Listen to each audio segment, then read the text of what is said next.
తాటిపర్తి జీవన్ రెడ్డి కాంగ్రెస్ పార్టీకి తెలంగాణ రాష్ట్రానికి చెందిన రాజకీయ నాయకుడు. 2019 మార్చి నెలలో టీచర్లు ఎమ్మెల్సీ ఎన్నికల్లో విజయం సాధించారు.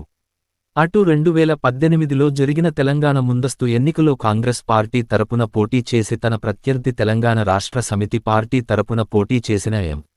సంజయ్ కుమార్ పై 61,185 ఓట్ల మెజార్టీతో ఓడిపోయారు.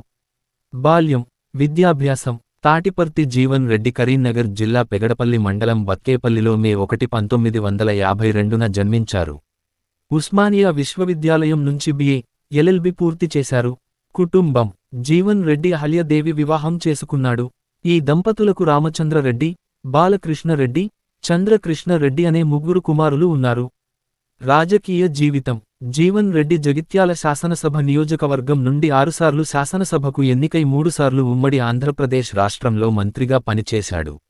ఆయన 1983లో టీడీపీలో చేరి జగిత్యాల శాసనసభ నియోజకవర్గం నుండి ఎమ్మెల్యేగా తొలిసారి శాసనసభలో అడుగుపెట్టి ఎన్టీఆర్ మంత్రివర్గంలో ఎక్సైజ్ శాఖ మంత్రిగా, నాదెండ్ల భాస్కరరావు మంత్రివర్గంలో పంచాయతీరాజ్ శాఖ మంత్రిగా బాధ్యతలు నిర్వహించాడు. ఎన్టీ రామారావు 1985లో ప్రభుత్వం రద్దు చేయడంతో తిరిగి జరిగిన ఎన్నికల్లో ఆయన కాంగ్రెస్ పార్టీలో చేరి 1985లో కాంగ్రెస్ అభ్యర్థిగా పోటీ చేసి టీడీపీ అభ్యర్థి గొడిసెల రాజేశం గౌడ్ చేతిలో ఓడిపోయాడు.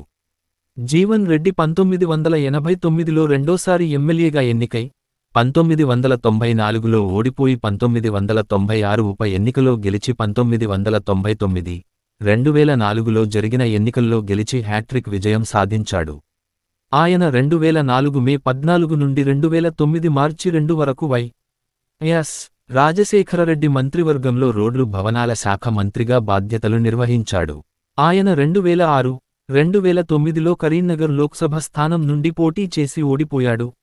జీవన్ రెడ్డి 2009లో జరిగిన అసెంబ్లీ ఎన్నికల్లో ఓడిపోయి తెలంగాణ ప్రత్యేక రాష్ట్రం ఏర్పడిన తర్వాత 2014లో జరిగిన తెలంగాణ శాసనసభ ఎన్నికల్లో జగిత్యాల శాసనసభ నియోజకవర్గం నుండి పోటీ చేసి గెలిచి ఉమ్మడి కరీంనగర్ జిల్లా నుంచి గెలిచిన ఏకైక ఎమ్మెల్యేగా ఉన్నాడు.